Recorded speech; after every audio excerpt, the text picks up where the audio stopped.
Ladies and gentlemen, we're about to begin the program. I would first like to acknowledge our piano player, Bob Ader, for the beautiful music during our dinner. Thank you, Bob. Our first performance this evening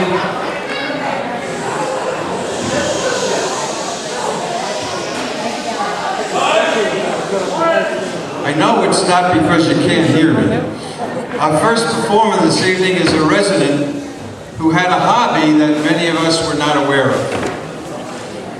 He performs for elementary schools, birthday parties, and the kids just love him. Bill Ty is our first performer, a magician who's better known as Papa Ty, the magic guy. Bill.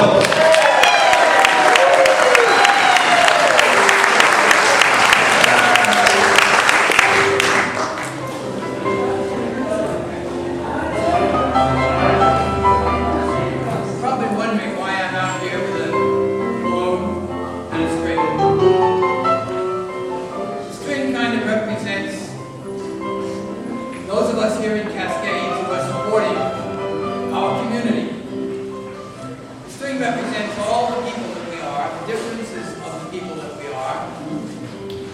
Some of us came from different places. Some of us came here with different opinions. Certainly came here with different experiences.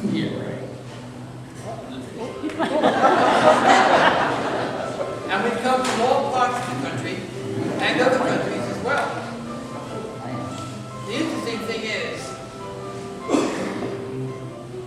that if we all work together towards a common goal, if we all remember that the most important thing for us as we live here is trying to keep Cascades as good as we can make it,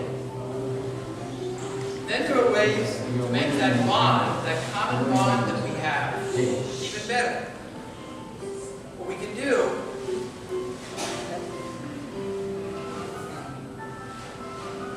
is work together on that bond and make it as good as we can make it.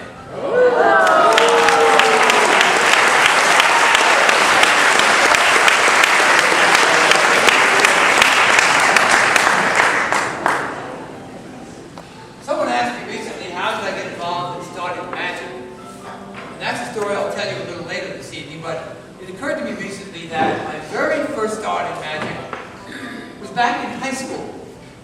We had a visiting professor from a nearby college come over, and he would teach a math course. And I remember the day I signed up for that. I thought this would be pretty neat. What I did not realize was the official name of the course was Difficult Math 101. So as the semester went on, and I realized I was finding myself falling further and further behind, I said to the professor one day, I said, "Professor, as I look up at the blackboard and I see all those numbers and figures you put up there, you just draw a line under them and you make them equal. You make them equal whatever you want them to be." And he said to me, "Mr. Ty," that's what he called me. He said, "Mr. Ty, that's what the course is all about." I said, "Well, Professor, I want to get an A in this course." And I could hear him laughing in the background. And I said, "Let me give you an example of what equal might mean." I said, "Suppose I take a piece of rope. Suppose I take another piece of rope a little bit longer. And suppose I take one more piece of rope, longer yet." And I said, "Professor, would you agree with me that those three ends are equal?"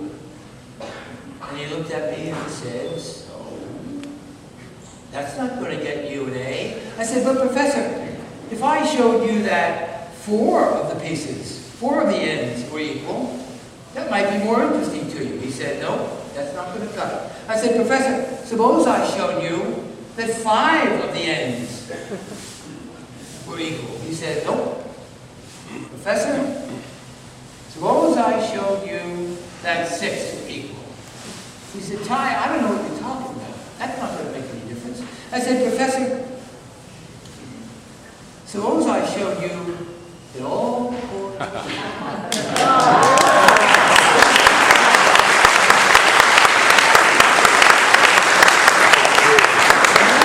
He said, I don't believe that, just like you're thinking. I said, Professor, I have one equal chord, then I have two equal chords, and I have a third equal chord. He said, Ty, how did you do that? I said, Professor, I don't know how I did that. All I know is I always start with one small chord, then a medium chord, and then a long